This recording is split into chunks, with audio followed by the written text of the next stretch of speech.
boots on the ground when you're doing virtual. How do you go about that a little bit? Well, I it's mean, not you it's go not through easy, just the truth. okay, It just yeah, so it's a lot of testing, so to speak. So usually we pick market. So we always have 3 to 4 markets virtually we're entrenched in. And we've put time in. So we know on average, and guys, this is a valuable tool. It takes 3 months to even get, in my opinion, profitable on average for a virtual market. Every now and then we go in and it just didn't even slightly work out, when we get out fast as we can because we just click a button and do new marketing material and get new lists. We find a market we want to penetrate. If it's much easier if we've had previous experience there, meaning maybe somebody lived there or even they have a family member or they know the lay of the land. Huge advantage. But for the most part, I don't. I'm fortunate enough to have enough connections through YouTube and everything else. It's not as hard as it used to be for me. But when I had to get someone to go help me get something signed, I compartmentalize. So we always start out with someone just taking pictures to see if we have a deal. Because the hardest part virtually, as you'll agree, is you can have a price, but the repairs don't add up to what they need to be. And if you didn't count on a $50,000 repair, your deal doesn't even make sense. That's usually the hardest thing to get over. So I'll pay anyone between $50 and $100 to go get us pictures. And here's what I learned the hard way is I do not pay them till they successfully load every picture on a Google Drive link and I can see them clearly. That's it. Like if they don't, everybody wants to prepay me. When you prepay me them, 70% of the people will take your money and run. And the next question is, how do you find them? I find Facebook Marketplace, Facebook groups in that area. I do not like Craigslist anymore. It's just been a nightmare for us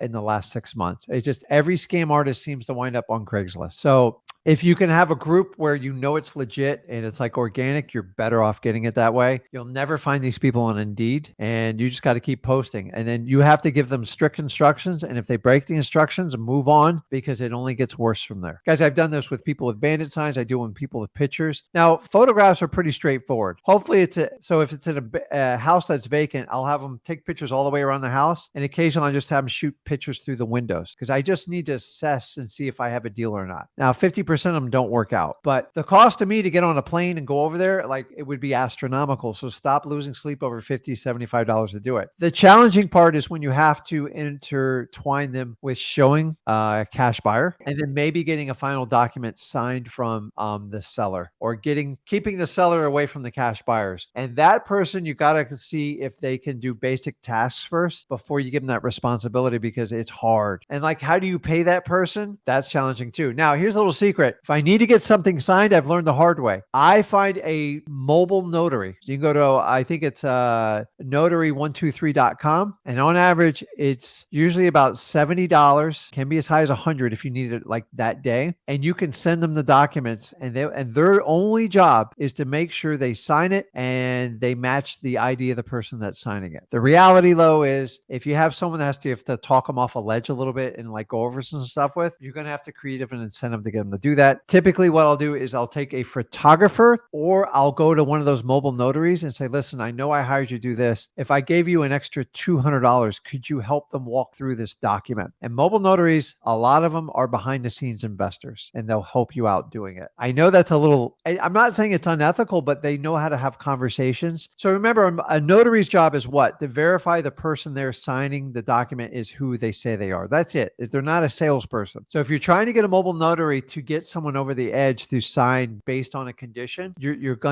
not going to be happy. Now, I found this in my local market by accident. I go, man, you're really good at the mobile notary thing. Could you help me if I had to walk somebody off of a ledge? He's like, well, what do you mean? And they'll say, what's in it for me? I go, why don't we just do 2.5 times your mobile notary fee? He goes, as long as I'm not there more than an hour. I'm like, I can buy your time for that for an hour? Yeah. Guys, game changer. What we used to do is hire people and give them like 5 or 10% of the deal. It was a nightmare. So like little tricks. The other thing is sometimes you can do older real estate agents that like having those types of conversations, but they usually want a little bit more. So on an agent like that, you're going to have to give them like $100 up front, like when they complete it. And then they usually want like 1% of the transaction. And they're always thinking from the commission base. So it gets a little expensive when you start doing that. So I always try to find people that are crafted to what they like to do. So please don't put someone taking pictures in charge of talking to your seller or a cash buyer. It's going to kill your deal every time. And And then when you find good people, just take care of them and just keep going. And sometimes I go through 8 or 9 people. Every time I go to a new market, it's a minimum 3 people I have to go through to get what I want. And I always start, I go, listen, can you just take a couple pictures? And they go, no, I know how to talk to people. Take a couple pictures. If you do that, then we'll talk about future ventures and just test people out. I find if you test people out in small increments first, but please don't test them out with your sellers because it's usually a disaster. By the way, you can also find title people. You'd be surprised what a title. So if a title will go do a mobile closing, I guarantee there's someone there that will help you talk to a seller. Or sometimes I have sellers go into the title company and the title company helps me walk through while they're on speakerphone. But I'm just giving you different ideas because taking pictures is the easy part. Just do not prepay them. They're just some ideas for you on like how we do it. But a lot of times when we have our virtual markets, it takes one person to go out and visit them just to make them feel better and convince them to sign on the dotted line. Remember, I'm not selling them. I'm just saying, listen, when we say we're going to pay closing costs, we mean it. And if we say we're going to close in 30 or 45 days, we mean it. What issues do you have? And she'll say, well, how do I know you guys are legit? Mr. Ginn's done countless deals.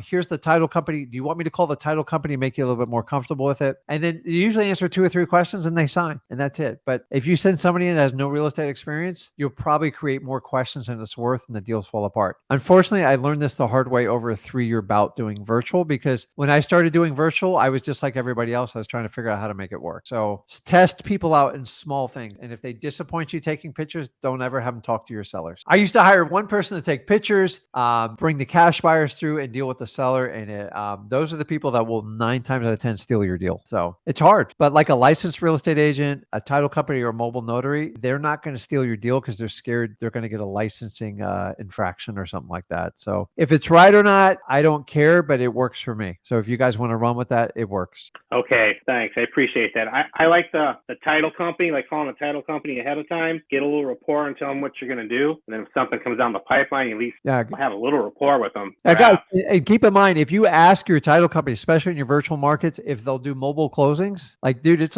a big commitment to do if they'll do that, it's a great sign for your title company. Number 2, if you can get somebody's cell phone at the title company, it's even a better sign. Those people will help you because when you close, they get paid and they'll do assignments, they'll do double closings, whatever you need. So if they want to facilitate it, they'll usually do it. So sometimes start with your title company. And guess what? If your title company won't do it, they'll probably put you in touch with someone that will possibly help you out. So you just have to be hyper, you have to do a lot of work and you got to find solutions because no one's going to find the solution for you. It's up to you to find it. And a lot of people, they want to click like they want to put it in Chat GPT or they want to do a Google search. Unfortunately, you are going to be the link that puts that together and gets it done. So it's exhausting, man. Like I'm working on a major rehab in a state very far away from me. And it's like, I think we called 36 contractors to get down to 1 or 2. It's painful because I can't trust anyone. I don't know them. So I can only look at what I see online. And then I ask for references and I call the references and boy, do you get some great answers on it. So it's, guys, remember the one thing you get today, if you just ask quality questions for anybody who's pushing you to hire them, ask quality questions and that'll usually tell you if you're in the right company or not. Make sense? Thank you so much. I appreciate it. Okay, Tim, man, I appreciate you. So